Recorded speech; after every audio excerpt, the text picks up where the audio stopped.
You're listening to Matters of Engagement, a podcast examining issues at the intersection of health, healthcare, and society.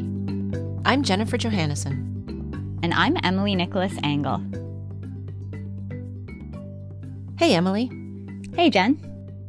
Well, it's been a while since we've published an episode. We have lots on the go these days, related to the podcast, but also individually. How about we do a quick personal update before we wrap up the health policy series, which actually seems like a long time ago now, and then we can share what's next. Yep, great.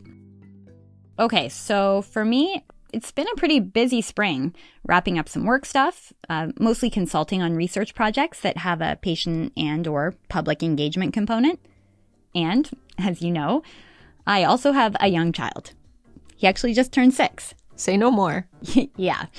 So, spring is always busy in our household, but somehow the past few weeks have felt especially full.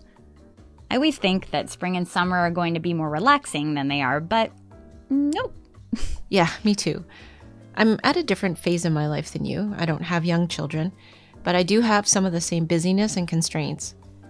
I manage the affairs of my mom, as you know, who's in a retirement home, and my son is now a young adult, but parenting never really stops. It just kind of evolves. And yeah, all my non-podcast work has been really busy too. Well, in the meantime, though, we have been making some progress on the podcast. That's right. We've been thinking through some new directions and even have a new episode coming to kick things off. Basically, we're expanding beyond the idea of patient or public engagement as a specific topic and thinking of engagement as being more embedded in what we do and talk about. Yeah, and this actually makes a ton of sense. So many health and healthcare projects have a sort of mandatory engagement component now. Because of funding requirements and also because it's just kind of become an expectation. But engagement itself isn't always the research focus. Right. We'll continue to talk about engagement because how can we not? But we also recognize that specific term is really more of a corporate or institutional word and has come to mean something rather specific, which is a bit limiting from our perspective.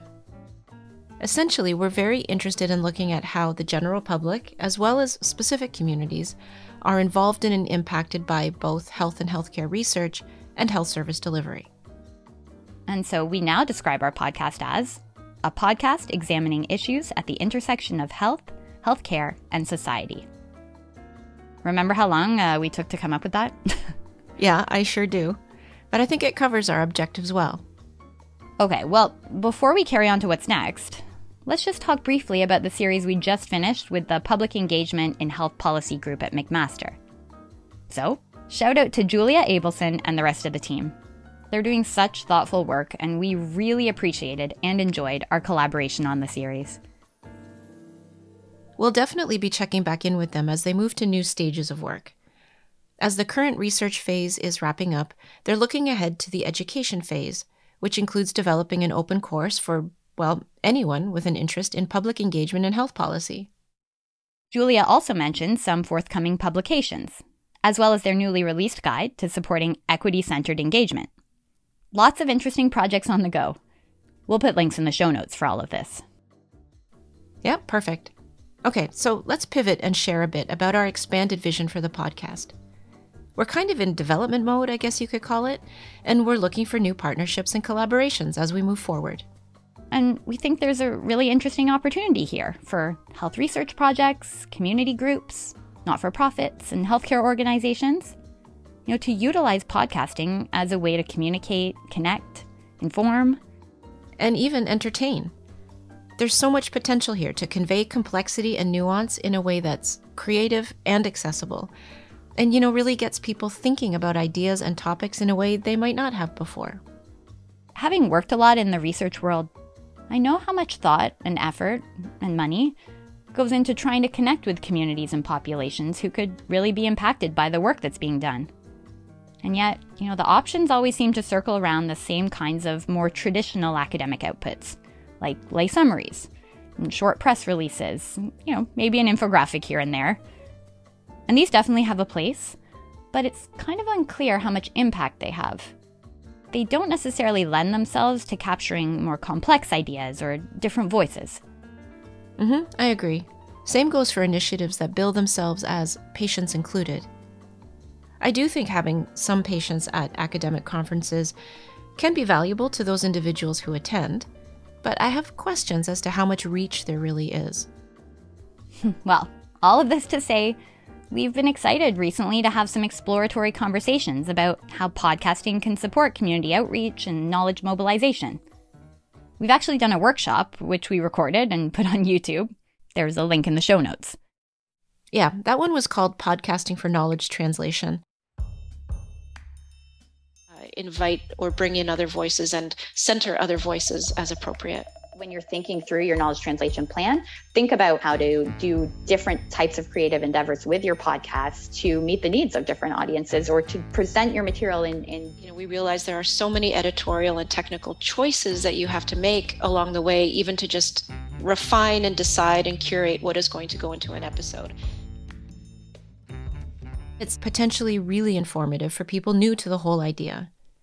But I think maybe the most useful thing is to just reach out to us and have a conversation. We can help to brainstorm ideas, put some costs together, and even help contribute to a grant proposal. I do just want to add, we mentioned community outreach, but that's obviously very one-sided. Someone wanting to reach a community, whether they want to be reached or not. I mean, this certainly doesn't have to start with researchers. We're also really keen to work with community organizations, advocacy groups, etc., to offer our podcasting services and platforms for them to actually produce content that matters to them. Exactly. We can function as advisors and co-producers, but it doesn't even have to be our voices on the episodes. We actually pitched a project recently where it's the community members themselves who would do the field recordings and conduct the interviews, determine the topics. There's always a question of funding, of course, but I think creative ways can be found. Absolutely. Should we leave it there for now? Yeah, I think so. And we're just putting the finishing touches on our next episode, which is more in the direction we want to head. I am really excited about this one, and not just because I'm involved in the project we're talking about. We produced a kind of behind-the-scenes look at how this particular SPORE project, SPORE is Strategy for Patient-Oriented Research, how the researchers and lived experience advisors reflect on the value of including patients on the research team. It was genuinely interesting, especially considering that the project itself wasn't really studying patients, but was rather focused on the prescribing behavior of clinicians. Yeah, there's definitely a lot to think about there, but let's pause on that. It is coming out soon, and I think listeners will really like it. It probably has the most moving parts of any episode we've made. And it's a bit of a departure because, Emily, you're one of the guests instead of one of the hosts. How was that for you? It was actually really fun, but it was also stressful. I'm really looking forward to getting back into the hosting role. Yeah, me too. Okay, let's end there. Just to officially close off the Public Engagement and Health Policy series, we want to especially thank Julia Abelson, Katie Booth, Alpha Ababa, Rhonda C. George, as well as all of our other guests who appeared in the series. This episode was written and produced by Jennifer Johannesson and Emily Nicholas Engel. If you'd like more information about our podcast, or just want to go ahead and book an exploratory call or meeting with one or both of us, please get in touch through our website at mattersofengagement.com.